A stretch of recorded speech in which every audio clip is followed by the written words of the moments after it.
Hello everyone, welcome to साहिबा MLT education. तो आज का हमारा टॉपिक है अमीबा। इसके अंदर हम एंट अमीबा हिस्टोलाइटिका के बारे में पूरा ही आज डिटेल वाइज डिस्कस करेंगे। जितने भी इसके इम्पॉर्टेंट पॉइंट है सब कवर करेंगे।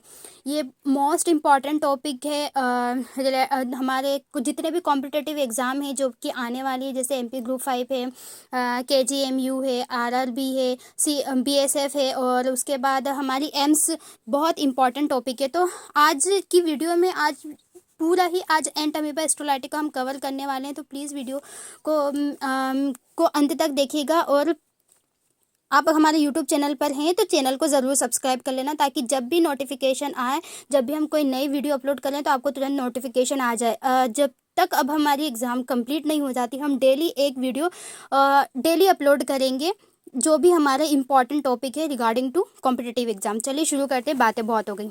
अभी हम देख रहे हैं अमीबा। अमीबा क्या होता है? अमीबा जो होता है उसका जो किंगडम होता है वो प्रोटिस्टा होता है। मतलब अमीबा जो होता है वो एक प्रोटोजोआ होता है, उसको किंगडम की कैटेगरी के अंदर रखा गया है। अमीबा जो होता है वो कैसा होता है? इसका इरेगुलर स्ट्रक्चर होता है। ठीक है, इसके अंदर क्या क्या प्रेजेंट होता है हम वो देख लेते हैं। तो ये जो अमीबा है हमारा इरेगुलर स्ट्रक्चर है, इसमें जो ये उभार निकले हुए दिखाई दे रहे हैं, हम इसे क्या बोलते हैं? तो इसे हम बोलते हैं सुडोपोडिया। सुडोपोडिया जो होते हैं वो किसके लिए रिस्पॉन्सिबल होते हैं? तो सुडोपोडिया हमारे लोकोमोशन के लिए रिस्पॉन्सिबल होते हैं, जो क्या करते हैं? इंगल्फ करते हैं हमारी इरेथ्रोसाइट सेल को। इसके अंदर जो हमारा जो ये दिखाई दे रहा है अमीबा, इसके अंदर जो साइटोप्लाज्म प्रेजेंट होता है अंदर की ओर, उसे हम बोलते हैं एक्टोप्लाज्म। यहाँ अंदर और प्रेजेंट है, और जो बाहर की तरफ प्रेजेंट होता है उसे अंदर की तरफ जो प्रेजेंट होता है उसे हम बोलते हैं एंडोप्लाज्म, और जो बाहर की तरफ प्रेजेंट होता है उसे हम बोलते हैं एक्टोप्लाज्म। देन इसके अंदर वैक्यूल्स प्रेजेंट होता है और ग्रेन्यूल्स प्रेजेंट होते हैं। ठीक है, अमीबा क्या होता है? एक सिंपल प्रोटोजोआ होता है। अमीबा क्या है? एक सिंपल प्रोटोजोआ है। अमीबा जो है वो क्या है? एक ग्रीक वर्ड है। अमीबा क्या है? एक ग्रीक वर्ड है। इसका मीन्स क्या होता है? चेंजेस होना। यानी कि सूडोपोडिया क्या करता है? चेंजेस करता है। जो सूडोपोडिया प्रेजेंट है इसकी हेल्प से क्या करता है? आगे मूव करता है, गति करता है, यानी कि इसमें चेंजेस होते रहते हैं, इसका कोई फिक्स्ड शेप नहीं होता। ठीक है, अब अमीबा को क्लासिफिकेशन के अकॉर्डिंग 2 कैटेगरी में डिवाइड किया गया है। एक इंटेस्टाइनल अमीबा होता है और एक फ्री लिविंग अमीबा होता है। इंटेस्टाइनल अमीबा में आता है हिस्टोलाइटिका, एंट अमीबा हिस्टोलाइटिका। एंट अमीबा हिस्टोलाइटिका क्या होता है हम आगे डिस्कस करने वाले होते हैं। फ्री लिविंग अमीबा में क्या आता है? निलगेरिया फाउलरी आती है, एकांत अमीबा आता है, ठीक है, और बेलेंटिडियम कोलाई। ये सभी जो होते हैं हमारे फ्री लिविंग अमीबा की कैटेगरी के अंदर आते हैं। अब हम देख लेते हैं एंट अमीबा हिस्टोलाइटिका। तो एंट अमीबा हिस्टोलाइटिका जो है आपके लिए मोस्ट इंपॉर्टेंट है, मार्क कर लीजिएगा, इसे अच्छे से याद रखना है आपको।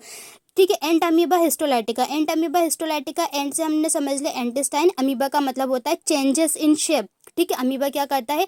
उसका जो शेप होता है उसको कंटिन्यूसली चेंज करता है। हिस्टो मतलब टिश्यू और लाइटिका मतलब लाइसिस, यानी कि इसमें क्या हो रहा है? टिश्यू का लाइसिस हो रहा है। ठीक है, ब्रेक डाउन हो रहा है। अब इसके अंदर हमें इसके की पॉइंट क्या क्या डिस्कस करने, इंट्रोडक्शन देखना है, मॉर्फोलॉजी देखनी है, mode of transmission, habitat, life cycle, pathogenicity, diagnosis और प्रिवेंशन।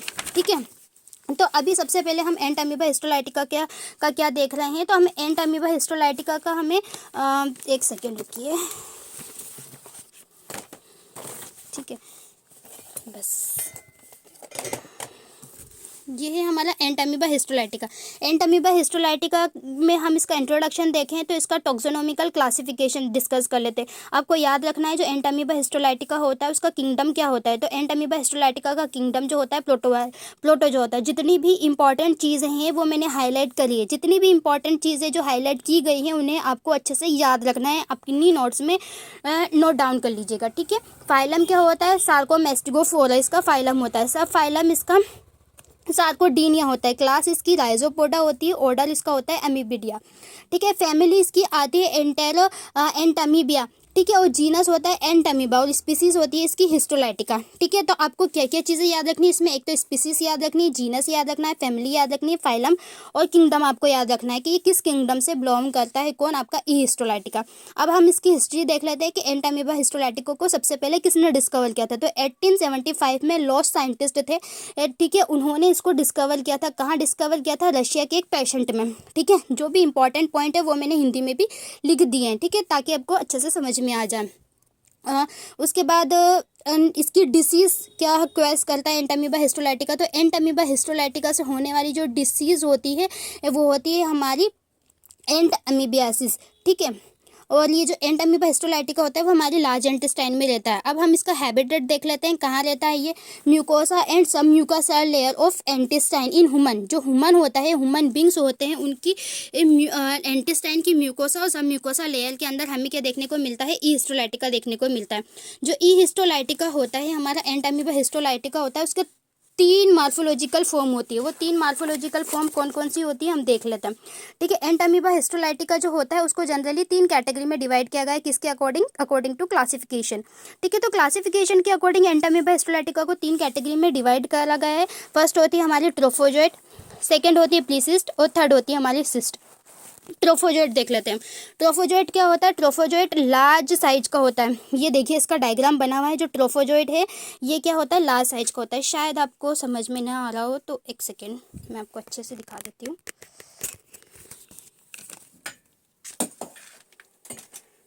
ये है हमारा ट्रोफोजोइट किसका? एंट अमीबा हिस्टोलाइटिका का। ठीक है, इसके अंदर क्या क्या प्रेजेंट होता है? तो इसके अंदर हमारे क्रोमेटिन ग्रेन्यूल्स प्रेजेंट होते हैं। ठीक है, उसके बाद हमारे इसके अंदर ये जो न्यूक्लियस होता है इसका सेंटर में प्रेजेंट होता है, जिसको हम कैरियोसोम कहते हैं। ठीक है, उसके बाद इसकी न्यूक्लियर मेम्ब्रेन होती है, इसके अंदर ग्रेन्यूल्स प्रेजेंट होते हैं। ठीक है, इसके अंदर ये साइटोप्लाज्म प्रेजेंट होता है और ये सूडोपोडिया है जो बाहर निकले हुए दिखाई दे रहे हैं ना आपको, ये सूडोपोडिया है जिसकी हेल्प से क्या करता है, इसमें मूवमेंट होता है। अब हम देख लेते हैं ट्रोफोजोइट। ट्रोफोजोइट क्या कह रहा है? ट्रोफोजोइट जो होता है लार्ज साइज का होता है। ठीक है, इसका डायमीटर कितना होता है? इसका डायमीटर होता है 10 से 60 mm का। ठीक है, एवरेज डायमीटर जो होता है उसका 20 mm का होता है, बाकी 10 से 60 mm तक ये होता है। ठीक है, क्या करता है? Show growing stage in parasite, growth and development.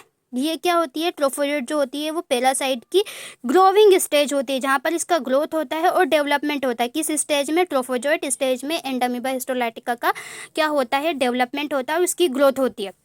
ठीक है, अब ये सारी चीज़ें हमने देख ली कि इसके अंदर न्यूक्लियस होता है, साइटोप्लाज्म होता है, न्यूक्लियस को जो सेंट्रल पार्ट होता है, डॉट लाइक स्ट्रक्चर जो प्रेजेंट होता है उसको हम कैरियोसोम बोलते हैं। इसके अंदर वैक्यूल्स प्रेजेंट होते हैं, साइटोप्लाज्म होता है, सूडोपोडिया होता है जो कि मूवमेंट करने के लिए रिस्पॉन्सिबल होता है। इसका डायमीटर होता है 10 to 16 mm होता है और एवरेज साइज 20 mm का होता है। ठीक है, ये फिंगर लाइक प्रोजेक्शन प्रेजेंट है जो कि मूवमेंट करते हैं। अब ये जो ये दिखाई दे रहा है प्रोजेक्शन प्रेजेंट होते हैं, तो ये मूवमेंट करते हैं। उस मूवमेंट को क्या कहते हैं? तो ये जो मूवमेंट करते हैं वो होता है हमारा जर्की मूवमेंट। किस तरह का मूवमेंट शो करते हैं? तो ये जर्की मूवमेंट करते हैं। ये क्या करते हैं? इंगल्फ कर लेते हैं हमारे फूड को। ठीक है, उसके बाद जो सूडोपोडिया होता है, सूडोपोडिया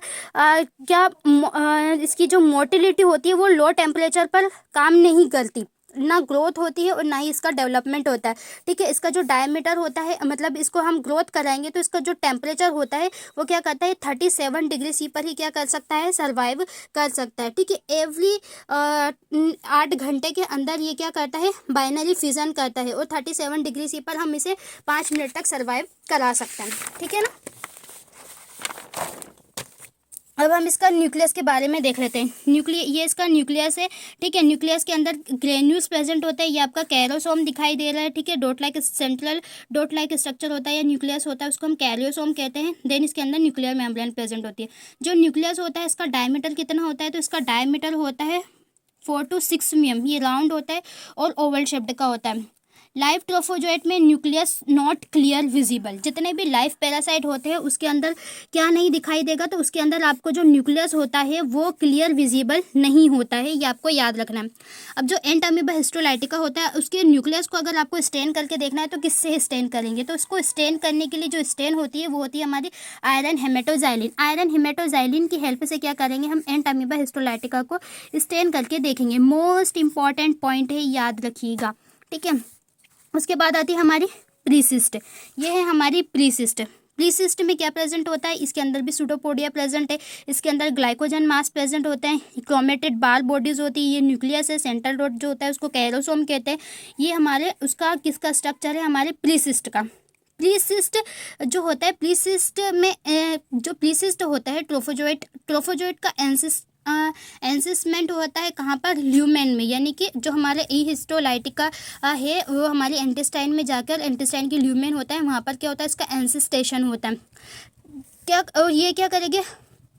फूड वैक्यूल होते हैं, उसको एक्सट्रूड करने का काम करती है, ठीक है। और ये स्मॉल इंटेस्टाइन में जाता है और ये जो इसका जो शेप्ड होता है वो कैसा होता है, ओवल राउंडेड और ब्लंट शेप्ड होता है। देन इसके अंदर सूडोपोडिया प्रेजेंट होता है। इसका साइज़ कितना होता है, तो 10 से 20 mm तक ये साइज जो होता है कैरी करता है। सिस्टिक स्टेज हम देख लेते हैं। सिस्टिक स्टेज जो होती है वो इंपॉर्टेंट स्टेज है, याद रखनी है। सिस्ट क्या करती है, जो सिस्ट होती है एंटामीबा हिस्टोलाइटिका की अगर इन्फेक्टिव स्टेज की बात करें हम, तो इसकी इन्फेक्टिव स्टेज क्या होती है, ई हिस्टोलाइटिका की इन्फेक्टिव स्टेज होती है हमारी क्वाडी न्यूक्लिएटेड सिस्ट। क्वाडी न्यूक्लिएटेड सिस्ट से क्या समझ में आ रहा है, क्वाडी मतलब कि 4, इसके अंदर क्या प्रेजेंट होते हैं, 4 न्यूक्लियस प्रेजेंट होते हैं। 4 न्यूक्लियस जहाँ प्रेजेंट होते हैं वो क्या होती है, इसकी इन्फेक्टिव स्टेज हो जाती है। तो ऐसा पूछा जाए कि एंटामीबा हिस्टोलाइटिका की इन्फेक्टिव फॉर्म क्या होती है, तो वो होती है हमारी क्वाडी न्यूक्लिएटेड सिस्ट, ठीक है। मोस्ट इंपॉर्टेंट पॉइंट है, इसे मार्क कर लेना, याद रखना, ठीक है। आगे बढ़ते हैं। उसके बाद जो ग्लाइकोजन मास होता है, ठीक है, जो उसको हम आयोडीन स्टेन के थ्रू स्टेन करेंगे तो कैसे दिखाई देगा, हमें ब्राउन कलर का ये हमें दिखाई देगा, ठीक है। उसके बाद क्रोमेटेड बार जो होती है वो आयरन हेमेटोजाइलिन के थ्रू हम उसे स्टेन करेंगे तो वो कैसे दिखाई देगा, हमारे ब्लू कलर का दिखाई देगा। अब हम इसकी लाइफ साइकिल की बात कर लेते हैं। इन्फेक्टिव फॉर्म होती है किसकी, एंटामीबा हिस्टोलाइटिका की क्वाडी न्यूक्लिएटेड सिस्ट, ये इसकी इन्फेक्टिव फॉर्म है। इसका मोड ऑफ ट्रांसमिशन क्या होगा, इसका मोड ऑफ ट्रांसमिशन होता है ingested contaminated food and water, यानी कि जब भी आप कंटामिनेटेड फूड और वाटर का इंजेक्शन करते हैं, कंटामिनेटेड फूड और वाटर खाते हैं, कौन सा, जिसके अंदर आपकी ये क्वाडी न्यूक्लिएटेड सिस्ट प्रेजेंट है, उसके खाने से क्या होगा, आपको इन्फेक्शन होगा। तो मोड ऑफ ट्रांसमिशन कैसा हो गया, कंटामिनेटेड फूड एंड वाटर, ठीक है। उसके बाद हम देखते हैं इसका होस्ट कौन होता है, ह्यूमन। इसके लिए ओनली 1 होस्ट की रिक्वायरमेंट होती है, ओनली 1 होस्ट में इसकी लाइफ साइकिल क्या करती है, कंटिन्यू करती है। देन लाइफ साइकिल हम देखते हैं इसकी, एक तो होता है इसमें इंसिस्टेशन और एक होता है एग्जिस्टेशन, ठीक है। क्या होगा, सबसे पहले जो इंजेस्टेड फूड पार्टिकल है, इन्फेक्टेड फूड पार्टिकल, वो आएंगे, इन्फेक्टेड फूड पार्टिकल को हमने खाया, खाने के बाद क्या होता है, हमारे बॉडी के अंदर वो क्वाडी न्यूक्लिएटेड सिस्ट चली गई, ठीक है। फिर ट्रोफोजोइड बनता है, उसके बाद वहाँ पर हमारे क्वाडी न्यूक्लिएटेड सिस्ट का डेवलपमेंट होता है। देन उसे फिशेस के थ्रू क्या कर दिया जाता है, एक्सक्रीट आउट कर दिया जाता है, जिससे वहाँ वाटर में या फिर फूड में चली जाती है, ठीक है। जैसे नदी तालाबों में चली गई या फिर खेतों में चली गई और उसी को हमने खा लिया, तो उससे क्या होता है, हमको इन्फेक्शन हो जाता है, ठीक है। ये पूरी प्रोसेस बताई गई है समझाने के लिए कि कंटामिनेटेड फूड और वाटर को ह्यूमन ने खाया है, ठीक है। खाने के बाद वो हमारे कहाँ चली गई, स्टमक में आ गई। स्टमक में हमारा जो होता है गैस्ट्रिक जूस प्रेजेंट होता है, HCl, ठीक है। वो कहाँ आ गई, हमारे स्मॉल इंटेस्टाइन से लार्ज इंटेस्टाइन में आ गई, ठीक है। अब ये जो हमारी जो इंटेस्टाइन होती है, स्मॉल इंटेस्टाइन की सिस्ट वॉल होती है, सिस्ट, इससे क्या होती है, ये डैमेज हो जाती है, सिस्ट वॉल डैमेज हो जाती है, किसके कारण, इसमें ट्रिप्सिन एंजाइम प्रेजेंट होता है जो कि एल्कलाइन मीडियम में प्रेजेंट होता है, ठीक है। यहाँ पर उसका क्या होगा, एग्जिस्टेशन होगा, ठीक है। एग्जिस्टेशन के थ्रू क्या करती है, वो हमारी जो इंटेस्टाइनल वॉल होती है, ये हमारे स्मॉल इंटेस्टाइन का के पार्ट होते हैं। स्मॉल इंटेस्टाइन में 3 पार्ट होते हैं, डुडेनम, जेजोनम और इलियम, ठीक है। ये क्या करती है, हमारे इंटेस्टाइन में इन्फेक्शन क्रिएट करने के लिए रिस्पॉन्सिबल होती है, ठीक है। अब ये जो हमारी इंटेस्टाइन में चली गई, हमारी इलियम में चली गई, तो क्या होगा, वहाँ पर इसका बाइनरी फ्यूजन होगा। बाइनरी फ्यूजन होगा मतलब 1 से 2, 2 से 4, 4 से 8, 8 से 16, ऐसे क्या करती है, बाइनरी फ्यूजन करती है। और ये फिर सराउंडिंग होती है कहाँ पर, हमारे साइटोप्लाज्म में, ठीक है। आई होप यहाँ तक का आप सभी को क्लियर होगा। उसके बाद हम देखते हैं जो हमारे ई हिस्टोलाइटिका होता है, उसका क्या करेंगे हम, cytoplasm to detect from the cyst wall and single quadrinucleated amoeba is liberated called metacyst, यानी कि जो साइटोप्लाज्म होता है उस साइटोप्लाज्म में क्या डिटेक्ट करेंगे हम, सिस्ट को डिटेक्ट करेंगे, सिस्ट वॉल को डिटेक्ट करेंगे, जो जिसके अंदर क्या प्रेजेंट होता है, single quadrinucleated amoeba present होता है, जो क्या लिबरेट करता है, मेटासिस्ट को लिबरेट करता है, उसके डिटेक्शन के लिए रिस्पॉन्सिबल होती है। देन जो न्यूक्लियाइज होता है, nuclei of the metacyst immediately detect by binary fission, यानी जो मेटासिस्ट होता है उसको हम डिटेक्ट करेंगे किसकी हेल्प से, बाइनरी फिजन की हेल्प से, ठीक है। उसके बाद प्रत्येक न्यूक्लियाई होता है उसको इमीडिएटली सराउंडेड करता है, ठीक है। उसके अंदर 1 साइटोप्लाज्म होता है जो कि 8 स्मॉल अमीब्यूलर होते हैं, ठीक है।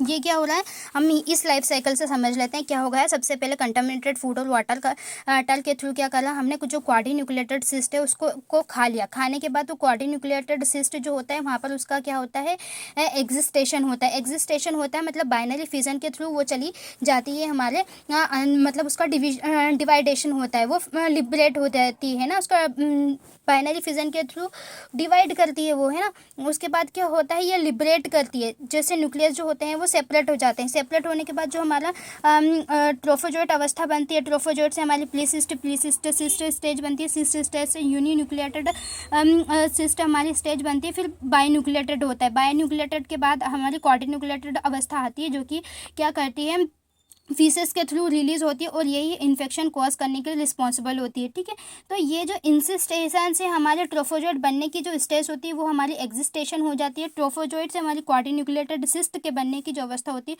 वो एंसिसमेंट होती है। इसका जो ये सारी प्रोसेस कहाँ चल रही होती है, तो ये सारी प्रोसेस हमारे लार्ज इंटेस्टाइन के अंदर चल रही होती है। आई होप यहाँ तक आपको क्लियर होगा। ठीक है, अपन ने इसको जल्दी से जल्दी कवर करने की कोशिश कर रहे हैं ताकि आपको सिर्फ इम्पोर्टेंट पॉइंट मिल सके। अगर इसको डिस्कस करना है तो एक बार हम बिल्कुल खुद से ही ड्रॉ करके सारी चीज़ें आपको समझा रहे होंगे। ठीक है, यहाँ तक का क्लियर। अब जो एंटामीबा हिस्टोलाइटिका होता है, एंटामीबा हिस्टोलाइटिका का जब इन्फेक्शन होता है तो क्या क्या डिसीज कोज होती है, यानी कि आपको डायरिया हो सकता है, हेपेटाइटिस हमें देखने को मिल सकता है। ठीक है, जो स्टूल होता है उसमें स्मेल आती है, देन अल्सर हो जाते हैं, देन स्टमक पेन होता है। तो ये सारी कंडीशन हमें देखने को मिलती है। ठीक है, ये हमारी शॉर्ट साइकिल देखते हैं हम। ठीक है, जो ट्रोफोजोइट होता है वो कहाँ जाता है, कॉलोन के अंदर जाता है, यानी हमारी सिकम में चला गया। फिर वहाँ पर प्लीसिस्ट स्टेज आएगी, बनेगी। प्लीसिस्ट से सिस्ट स्टेज आती है जहाँ पर 1 से 4 न्यूक्लियस देखने को मिलेंगे। 1 से 4 न्यूक्लियस मतलब कौन सी अवस्था हो गई आपकी, क्वाड्रीन्यूक्लिएटेड सिस्ट फेज की बात कर रहे हैं यहाँ पर। फिर ये क्वाड्रीन्यूक्लिएटेड सिस्ट होती है वो फीसिस के थ्रू पास आउट होती है। पास आउट होने के बाद जो सिस्ट होती है वो कहाँ चली जाती है, सिस्ट इन कंटामिनेटेड फूड और वाटर। जो सिस्ट होते हैं वो कंटामिनेटेड फूड और वाटर में जाती है। फिर सिस्ट जो होती है वहाँ से इंजेस्ट कर ली जाती है। देन मेटासिस्ट जो होती है वो हमारी स्मॉल इंटेस्टाइन में जाएगी। स्मॉल इंटेस्टाइन से मेटासिस्टिक ट्रोफोजोइट बनेगा। फिर ये लाइफ साइकिल हमारी क्या होगी, कंटिन्यू हो जाएगी। जो इसके जो 90% केस होते हैं उसमें ट्रोफोजोइट ऐसे रिलीज होते हैं जैसे उसमें कोई सिम्टम्स शो नहीं हो रहे होते हैं। ठीक है, 90% केसेस में ट्रोफोजोइट इस तरह से रिलीज होता है जिसमें कोई सिम्टम्स क्या होते हैं हमें ऑब्जर्व नहीं होते। ठीक है, अब हम इसके पैथोजेनेसिटी की बात कर लेते हैं। एंटामीबा हिस्टोलाइटिका क्या करता है, तो अमीबियासिस, अमीबा है, एंटामीबा हिस्टोलाइटिका क्या है, अमीबा है। तो क्या डिसीज कोज करेगा, अमीबियासिस कोज करेगा। ठीक है, 90% केस इसके एसिम्टोमेटिक होते हैं और 10% केस ऐसे होते हैं सिम्टोमेटिक होते हैं। मतलब 90% केस अगर किसी को इसका इन्फेक्शन हुआ है तो 90% केसेस में इसके कोई सिम्टम्स शो नहीं हो रहे होते, लेकिन 10% केस ही ऐसे होते हैं जिसमें सिम्टम्स क्या होते हैं, शो होते हैं। इंक्यूबेशन पीरियड कितना होता है, इसका इंक्यूबेशन पीरियड होता है 4 दिन से लेकर 4 महीने तक ये रह सकता है, इसका इतना इंक्यूबेशन होता है। देन ई हिस्टोलाइटिका, एंटामीबा हिस्टोलाइटिका जब जो इन्फेक्शन करता है तो वो उसके अंदर हमें जो अल्सर कोज होते हैं वो अल्सर हमें कैसे दिखने को मिलते हैं, तो जो अल्सर होते हैं वो हमें फ्लास्क शेप के देखने को मिलते हैं। इस तरह से जो फ्लास्क होता है ना उस तरह के हमें क्या होते हैं, अल्सर शो होते हैं। किस कंडीशन में, एंटामीबा हिस्टोलाइटिका का जब हमें इन्फेक्शन हुआ होता है तो उस कंडीशन में हमें फ्लास्क शेप के अल्सर देखने को मिलते हैं। देन जो ई हिस्टोलाइटिका होता है, ई हिस्टोलाइटिका में हमें और क्या क्या इन्फेक्शन क्रिएट हो सकते हैं, तो पल्मोनरी अमीबियासिस हो सकता है, यानी लंग्स में इन्फेक्शन क्रिएट करता है। हेपेटाइटिस हेपेटिक यानी कि लीवर में इन्फेक्शन होगा, लीवर में इसके सिम्टम्स जो होते हैं उससे रिलेटेड डिसीज़ हमें देखने को मिल सकती है। और उसके बाद जेनाइटल यूरिनरी अमीबियासिस यानी कि वेजाइना और पेनिस में हमें इसका इन्फेक्शन देखने को मिलेगा। मेटास्टेटिक अमीबियासिस या अदर ऑर्गन लाइक आपका ब्रेन, किडनी, स्किन, यहाँ पर भी ये क्या करता है, सिम्टम्स शो करता है। ठीक है, अब इसके हम लैब डायग्नोसिस की बात कर लेते हैं। ठीक है, लैब डायग्नोसिस में क्या कह रहे हैं, तो एंटामीबा हिस्टोलाइटिका मतलब अमीबा है, हमने पहले भी देख लिया कि ये अमीबियासिस कॉज करता है। 2 टाइप के अमीबियासिस होते हैं, इंटेस्टाइनल अमीबियासिस और extra intestinal amoebiasis. Commonly affect करता है ये लीवर को, यानी कि हेपेटिक अमीबियासिस इसके अंदर होता है। हमने देखा है कि पल्मोनरी अमीबियासिस है ना, उसके बाद hepatic amoebiasis, metacystic amoebiasis, genito urinary tract amoebiasis, skin में क्यूटेनस अमीबियासिस, ये सारे सिम्टम्स से क्या करता है, ये क्वेस करता है ये इंटेस्टाइनल अमीबियासिस। ठीक है, कौन, हमारा एंटामीबा हिस्टोलाइटिका। स्पेसिमेन क्या लेंगे, हमें अगर एंटामीबा हिस्टोलाइटिका का डिटेक्शन करना हो तो हम ब्लड से भी कर सकते हैं, हम स्टूल से भी कर सकते हैं, हम सीरोलॉजिकल टेक्निक की हेल्प से भी कर सकते हैं। ठीक है, हम इसकी बायोप्सी भी कर सकते हैं, जैसे कि लीवर में हुआ है, आपके हमारे क्या ब्रेन में हुआ है। ठीक है, तो हम क्या लेंगे, वहाँ से बायोप्सी की हेल्प से सैंपल को कलेक्ट करेंगे। रेडियोलॉजी से भी कर सकते हैं, हम स्क्रैपिंग की हेल्प से भी हम इसका कलेक्शन जो है वो कर सकते हैं, यानी स्पेसिमेन ले सकते हैं। ठीक है, अब इसको दो तरह से डिटेक्ट करते हैं, एक मैक्रोस्कोपिकली और एक माइक्रोस्कोपिकली। हमें इन तरह से इसको डिटेक्ट करना होता है। माइक्रोस्कोपिकली एग्जामिनेशन मतलब कि फिजिकल एग्जामिनेशन, जिसे हम आँख से देख सकें। ठीक है, उसके बाद आता है इंटेस्टाइनल अमीबियासिस। इंटेस्टाइनल अमीबियासिस मतलब स्टूल एग्जामिनेशन करेंगे। में मोस्ट कॉमन मेथड होती है क्या, हमारे इंटेस्टाइनल एंटामीबा हिस्टोलाइटिका के लिए स्टूल एग्जामिनेशन, जिसमें ट्रोफोजोट और सिस्ट को ऑब्जर्व करते हैं। स्पेसिमेन तो हमने देख ही लिया है कि हमें ये सारे स्पेसिमेन जो हैं वो कलेक्ट करने हैं। कहाँ कलेक्ट करने होते हैं, एक हमारा कंटेनर होता है स्टूल कंटेनर। उस स्टूल कंटेनर की हेल्प में अपन क्या कर लेंगे, विड माउथ कंटेनर होता है चौड़ा मुका, जैसे यूरिन कंटेनर देखा है ना, वैसा clear and sterile urine container, sorry stool container होता है। उसमें अपन क्या करते हैं, स्टूल सैंपल जो होता है उसको कलेक्ट करते हैं। देन मैक्रोस्कोपिकली एग्जामिनेशन करेंगे तो ब्राउनिश ब्लैक कलर का जो हमें ऑब्जर्व होते हैं। ठीक है, उसके बाद इसकी कंसिस्टेंसी कैसी होती है, तो इसकी कंसिस्टेंसी, किसकी कंसिस्टेंसी, स्टूल की कंसिस्टेंसी जो होती है वो सेमी लिक्विड होती है। देन इसमें फाउल स्मेल आ रही होती है।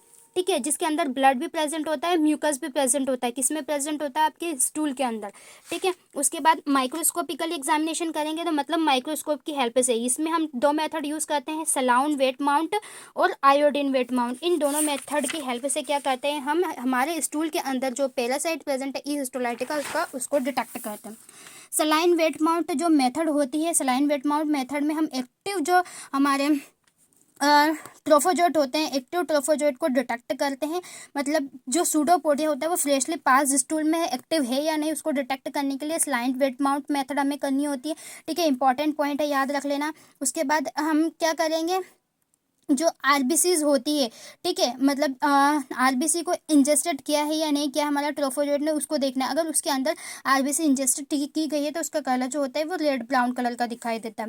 देन साइटोप्लाज्म जो होती है उसकी थिन वॉल होती है। देन नो न्यूक्लियर स्ट्रक्चर, इसके अंदर न्यूक्लियर स्ट्रक्चर नहीं होता और ये क्लियरली विजिबल होता है। देन जब सलाइन वेट माउंट की हेल्प से हम इसे स्टेन करके देखेंगे तो इसमें हमें क्या देखने को मिलेंगे, तो हमें चारकोट लेडिन क्रिस्टल देखने को मिलेंगे जब हम माइक्रोस्कोपिक एग्जामिनेशन करेंगे।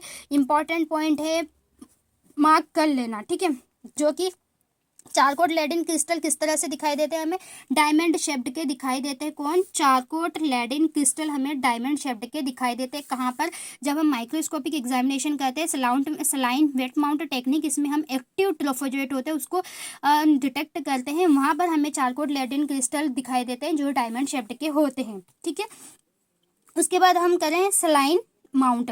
ठीक है, ये हमारी सलाइन माउंट मेथड ही है जिसको हमें किस तरह से परफॉर्म करना होता है। यानी कि हमने क्या करा, एक clean and dry glass slide ली, फिर उसके अंदर ये यहाँ ड्रॉ कर रखा है। एक clean and dry glass slide ली, वहाँ पर क्या करा हमने, स्टूल सैंपल को ऐड करा, फिर स्लाइन की ऐड करी, फिर उसको अच्छे से मिक्स करा, कवर स्लिप की हेल्प से हम उसे कवर करेंगे। देन हम उसमें क्या करेंगे, कवर करके माइक्रोस्कोप में एग्जामिनेशन करेंगे। दोबारा से बता देती हूँ, इधर बताती हूँ ड्रॉ करके। ठीक है, ये क्या करा हमने, एक clean and dry glass slide लिए। ठीक है, 1 ड्रॉप हमने स्टूल सैंपल की डाली, प्लस 1 ड्रॉप हमने NaCl की डाली। फिर हमने क्या करा, इन दोनों को अच्छे से मिक्स कर दिया। मिक्स करने के बाद कवर स्लिप की हेल्प से कवर कर दिया। कवर करने के बाद क्या करेंगे, हम इसे माइक्रोस्कोप में एग्जामिनेशन करेंगे। ठीक है, माइक्रोस्कोपिक एग्जामिनेशन करेंगे। ठीक है, क्लियर यहाँ तक। माइक्रोस्कोपिक एग्जामिनेशन करेंगे तो चारकोट लेडिन क्रिस्टल दिखाई देंगे जो कि डायमंड शेप्ड के होते हैं। देन आयोडीन वेट माउंट करते हैं। आयोडीन वेट माउंट मतलब कि ल्यूगोल आयोडीन। ठीक है, इसमें क्या करते हैं, हम किसका डेमोस्ट्रेशन करते हैं, आयोडीन माउंट में सिस्ट का डेमोस्ट्रेशन करते हैं। सलाइन माउंट में ट्रोफोजोइट का डेवलपमेंट करते हैं। क्लियर। जो आयोडीन माउंट मेथड होती है उसमें क्या करते हैं, हम डेड ट्रोफोजोइट को देखते हैं। देन न्यूक्लियर स्ट्रक्चर होता है उसको देखते हैं। देन सलाइन माउंट जो होती है उसमें क्या करते हैं, हम मोटाइल ट्रोफोजोइट को देखते हैं। और आयोडीन में डेड ट्रोफोजोइट होते हैं उसको डिटेक्ट करना होता है। आयोडीन माउंट में डेड ट्रोफोजोइट को डिटेक्ट करना होता है, ठीक है, और सलाइन माउंट में एक मोटाइल ट्रोफोजोइट यानी कि एक्टिव ट्रोफोजोइट को डिटेक्ट करना होता है। यहाँ तक का क्लियर।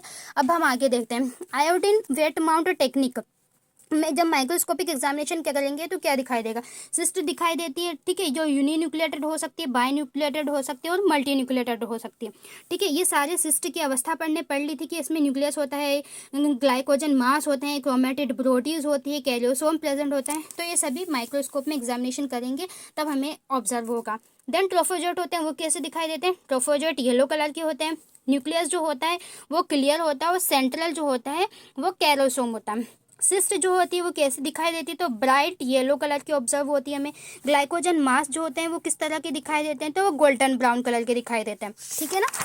उसके बाद आगे देखते हैं स्टूल कल्चर। स्टूल कल्चर करेंगे तो हमें क्या देखना होता है, स्टूल कल्चर जो है वो टेक्निक कैसी होती है, मोर सेंसिटिव टेक्निक होती है, ठीक है। इसका हायर जो डायग्नोसिस करते हैं तो higher positive then chronic and asymptomatic intestinal amoebiasis हमें इसमें देखने को मिलते हैं, ठीक है। मोर सेंसिटिव टेक्निक होती है, एसिम्टोमेटिक होती है, जब क्रॉनिक डिसीज हो जाती है, क्रॉनिक कंडीशन होती है, तब इसमें हमें इंटेस्टाइनल अमीबियासिस स्क्वेयर्स होता है, ठीक है। उसके बाद इसका डायरेक्ट एग्जामिनेशन करेंगे तो excreting less number of cyst in faeces, यानी कि डायरेक्ट एग्जामिनेशन जब हम कर रहे हैं तो उसमें हम देखते हैं क्या एक्सक्रीट होता है, तो लेस नंबर जो होते हैं वो सिस्ट के फीसेस के थ्रू एक्सक्रीट आउट हो रहे होते हैं। देन कल्चर करते हैं, कल्चर मोस्ट इंपॉर्टेंट है, ठीक है, याद रखना। कल्चर में हम क्या करेंगे, कल्चर करते हैं हम नेल्सन बालमुथ मीडिया बालामुथ कल्चर मीडिया की हेल्प से हम इसका क्या कल्चर करेंगे, कल्चर लगाएंगे, ठीक है। नेल्सन और बालमुथ कल्चर मीडिया, ठीक है, ये दो कल्चर मीडिया है, ये आपको याद रखना है, ठीक है। उसके बाद पॉलीजेनिक कल्चर जो कल्चर करते हैं वो दो तरह से करते हैं, पॉलीजेनिक कल्चर मीडिया होता है और एजेनिक कल्चर मीडिया होता है।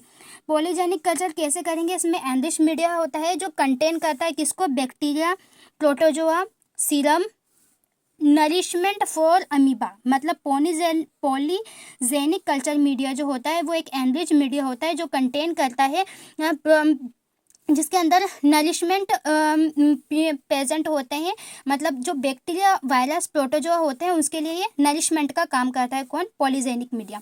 देन एजेनिक मीडिया जो होता है do not required any other micro organism.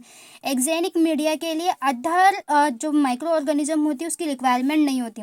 Then जो एजेनिक कल्चर मीडियाज जो होते हैं उसको एग्जामिनेशन करते हैं तो हम डायमंड कल्चर मीडिया की हेल्प से इसका डायग्नोसिस हम कर सकते हैं, ठीक है। उसके बाद हम देखते हैं सीरोलॉजिकल टेस्ट। सीरोलॉजिकल में सीरो डायग्नोसिस करेंगे तो नेगेटिव इन अर्ली क्वेज, ठीक है।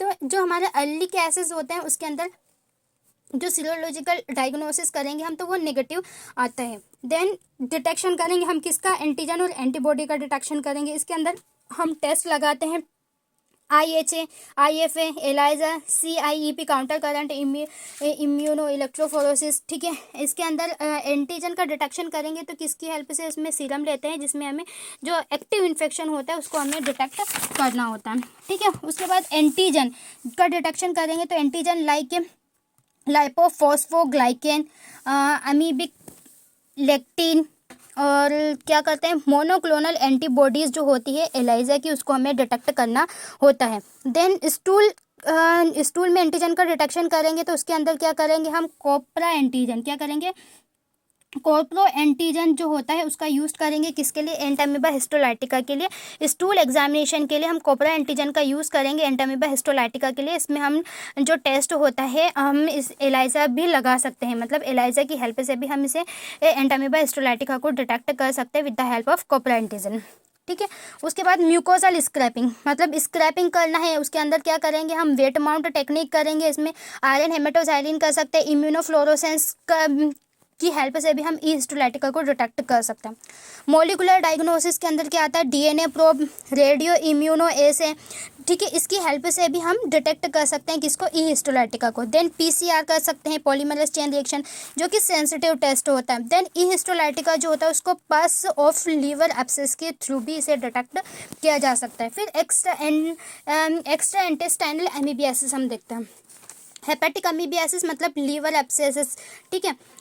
उसके बाद डायग्नोस्टिक एस्पिरेशन में क्या करेंगे हम, पस फ्रॉम लीवर एब्सेसेस, लीवर में जो एब्सेस बनेंगे वहाँ से पस लेंगे और उसकी हेल्प से इसका डायग्नोसिस करेंगे। तो क्या देखने को मिलेगा हमें, अगर ई हिस्टोलाइटिका का इन्फेक्शन है तो वो हमें देखने को मिलेगा। देन बायोप्सी करेंगे, तो किसकी करेंगे, ब्रेन की हम बायोप्सी करेंगे, ब्रेन स्पेसिमेन लेंगे। तो हमें इस स्टेन कौन सी परफॉर्म करनी है, H&E, ठीक है, मोस्ट कॉमनली यूज स्टेन इन हिस्टोपैथोलॉजी डिपार्टमेंट। ठीक है, उसके बाद सीरोलॉजिकल टेस्ट करेंगे, तो हम उसमें एलाइजर टेक्निक के हेल्प से ई हिस्टोलाइटिका को डायग्नोसिस करेंगे। स्टूल एग्जामिनेशन में IHA और GDP, ठीक है, इसको डिटेक्ट करना। रेडियोलॉजी में ECG, MRI, CT स्कैन, इसकी हेल्प से भी हम इसे डिटेक्ट कर सकते हैं। ठीक है, तो ये यहाँ आ जाकर हमारा कंप्लीट होता है पूरा ऑल एंटामीबा हिस्टोलाइटिका। ठीक है, आपको कंटेंट कैसा लगा प्लीज़ कमेंट करके बताइएगा, और समझ में आया या नहीं वो भी बताइएगा आप। ठीक है, अगर आप हमारे यूट्यूब चैनल पर नए हैं तो प्लीज़ चैनल को ज़रूर सब्सक्राइब कर लें। ठीक है, और वीडियो को लाइक करना ना भूलें।